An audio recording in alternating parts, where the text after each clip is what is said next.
ফেব্রুয়ারিতে নির্বাচন হবে না। কিছু কথা বলবো। বর্তমান বাংলাদেশে এই গণ অভ্যুত্থান পরবর্তী সময়ে বাংলাদেশকে যদি আমরা পুনর্গঠন করতে চাই, এই পুনর্গঠনে অগ্রগণী যে ভূমিকা পালন করবে সেটা হলো বাংলাদেশের জাতীয় যুবশক্তি। আপনাদের কি সেই কমিটমেন্ট এবং ডেডিকেশন আছে? যদি থাকে, গত বছরে গণ অভ্যুত্থানের ৫ তারিখে ছাত্রদের হাতে, ছাত্রদের নেতৃত্বে বাংলাদেশে গণভবনের পতন হয়েছিল। সেটা কি আপনাদের স্মরণে আছে? আরেকটা ফেসিবাদের কারখানা রয়ে গিয়েছে এখনো। ছাত্র শক্তি থেকে, পাটচক্র থেকে জনগণকে নেতৃত্ব দিয়ে শেখ হাসিনাকে দেশ থেকে পালাতে বাধ্য করেছিল। সেই ছাত্র শক্তির ইতিহাস কি আপনাদের মনে আছে?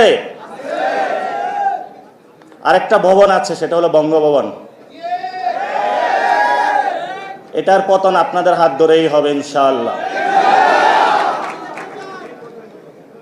দ্বিতীয়ত যে কথাটা, বর্তমান সময়ে ইলেকশনের ডেট ঘোষণা হয়েছে, ফেব্রুয়ারিতে নির্বাচন হবে। ফেব্রুয়ারিতে নির্বাচন হবে না।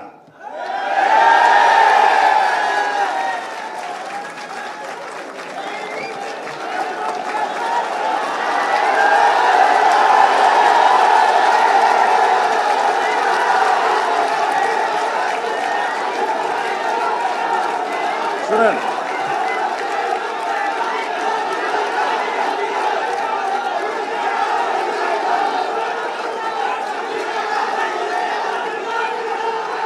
ফেব্রুয়ারিতে নির্বাচন হবে না,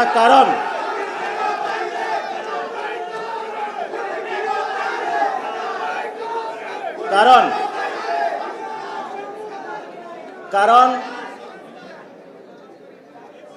যদি ফেব্রুয়ারিতে নির্বাচন হয়, আমার যে ভাইয়েরা শহীদ হয়েছিল, রক্ত দিয়েছিল সংস্কারের জন্য, একটি নতুন সংবিধানের জন্য, তাহলে কবরে গিয়ে তার লাশটা ফেরত দিতে হবে এই সরকারকে।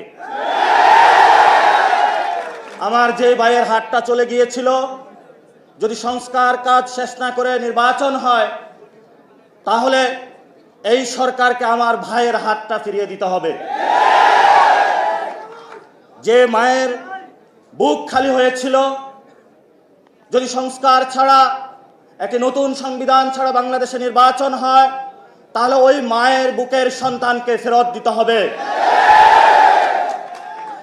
অনেক বাচ্চাকে দেখেছি এখনো বুকের দুধ পান করে, কিন্তু বাবা শহীদ হয়েছে। তাদের সাথে যখন কথা বলেছি, তাদের মুখের ভাষা পাইনি, শুধু চোখের ভাষা পেয়েছি। চোখের ভাষাটা ছিল অশ্রু। যে অশ্রুতে তারা বলেছিল, আমার বাচ্চা রয়ে গিয়েছে, আমার স্বামী চলে গিয়েছে, আমি বাংলাদেশ থেকে কিছু চাই না, কিন্তু আমি একটি সুন্দর ভবিষ্যতে বাংলাদেশ দেখতে চাই, যেখানে আমার এই বুকের যে সন্তান আছে, আর সন্তানকে কেউ খুন করবে না। কিন্তু বাংলাদেশে আমরা দেখতে পাচ্ছি একই সংস্কৃতির ডামাডোলে, একই ফেসিবাদী সংবিধানে, একই সিস্টেমের মধ্য দিয়ে আমরা নির্বাচনে যাচ্ছি। তাহলে এতগুলো মানুষ শহীদ হওয়ার প্রয়োজন কি ছিল? এতগুলো মানুষ আহত হওয়ার প্রয়োজন কি ছিল?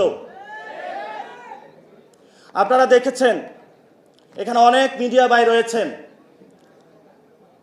ভারতে হিন্দুত্ববাদী বিজেপি এক এক করে সকল মিডিয়া দখল করেছিল, কিন্তু কিছু তরুণ যুবা অল্টারনেটিভ মিডিয়া সৃষ্টি করে ভারতের বুকে গত ইলেকশনে বিজেপির যে জয়যাত্রা, তাদের যে হম্বিতম্বি, সেটা রুখে দিয়েছিল। আপনাদের কি স্মরণ আছে?